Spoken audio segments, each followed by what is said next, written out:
Welcome to another episode of NFL Weekly, where we go through last week's most interesting news headlines from the NFL. This last week was probably, of the three we've done so far, it seems to be getting worse and worse every week.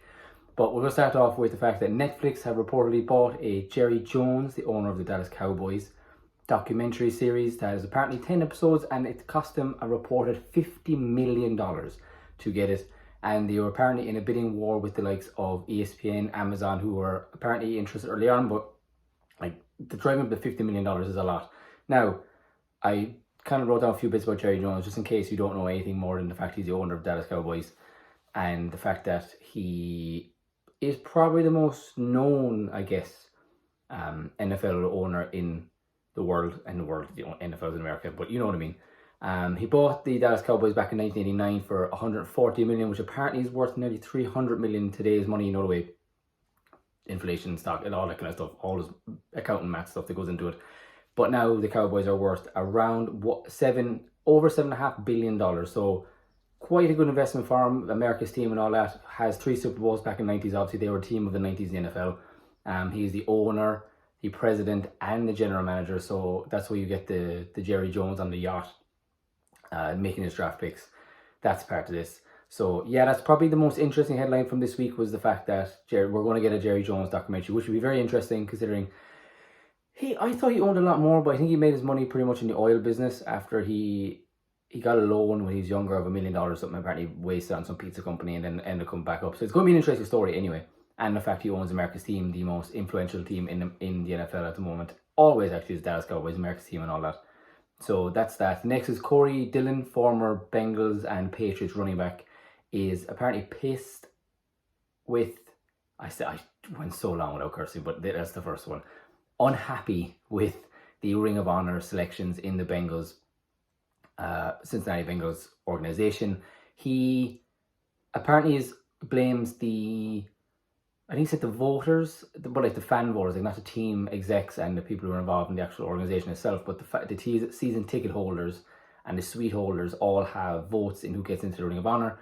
And Corey Dillon still has not got in. Corey Dillon's retired a good 10 or 15 years, I think, off the top of my head.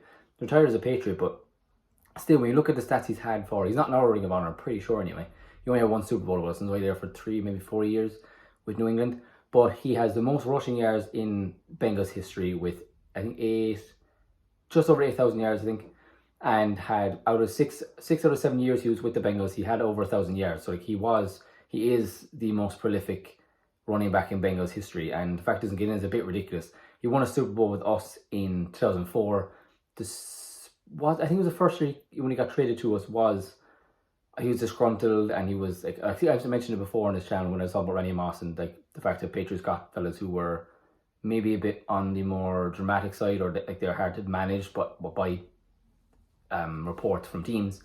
But yeah, he came to us, won a Super Bowl that first year, and that was going to be it for him.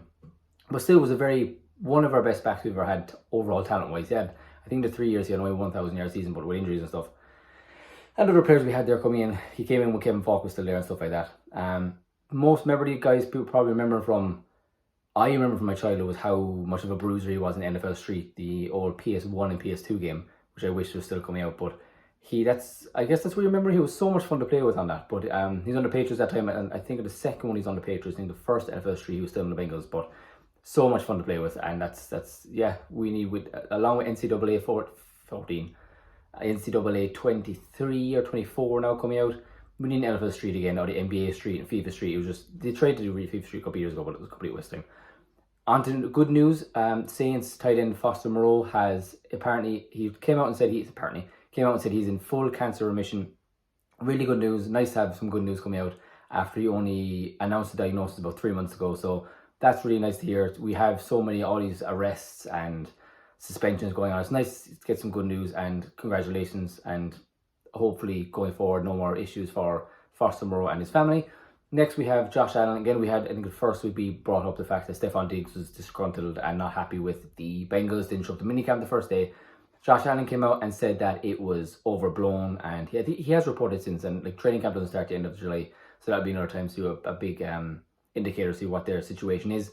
But other stuff came out that we had said, reports that came out earlier on that he was unhappy with the fact they haven't gotten a DeAndre Hopkins yet, who's still hopefully going to the Patriots, but they hadn't made that move. I outlined their team, their offensive weapons, not many there other than Stephon Diggs. But apparently he was not happy with how little of a voice he had in the play calling decisions. With obviously Dabo's gone now. Dabo's in New York last year. It's going to second year. So Dabo being gone, but I'm not sure it was because who's in there now. I can't remember who their offensive coordinator is now. I don't think Sean McDermott's in charge of it, but someone is. And maybe it's Sean McDermott, I'm not sure. But he's apparently unhappy with that. So that's another I guess layer to the Diggs drama. It's obviously not money. We figured we ruled that out pretty early on because he got his extension last year. We have the free agent moves and lack of free agent moves that they've made, and now we have his lack of voice in the play calling room, and obviously not giving the say in what direction the offense is going in. So keep an eye on that. Again, he has reported minicamp the end of July, so in 3 weeks time, we will have actual training camp starting. So watch that space when it comes to that. And lastly, it came out numbers about Brady losing, apparently, I don't know if this was news before, but it just came out in the NFL world, that Tom Brady had lost a reported $30 million in the FTX crypto company. That time he had bought invested 30 million and got back, which is now worthless stock in the crypto company. His now ex-wife Gisele Bundchen had also put in a reported 18 million. So between them, that's over almost $50 million they put into the company. We obviously know the FTX and pretty much the entire crypto market went down last year, but FTX went into declare bankruptcy back in 2022 in November. So yeah, so one of the very, very few L's that Tom Brady has taken his career, but it's a pretty big one, losing $30 million. Now, maybe that's the reported numbers. You know the way it's never everything's never perfect numbers that you get out in the news. But he definitely lost a significant amount in FTX that time and the crypto market. So that's your NFL Weekly for this week. Not a lot going on, but we'll be back every single week during the off season. So training camp coming up soon enough. So that's when the real stuff starts coming out. So see you guys next week.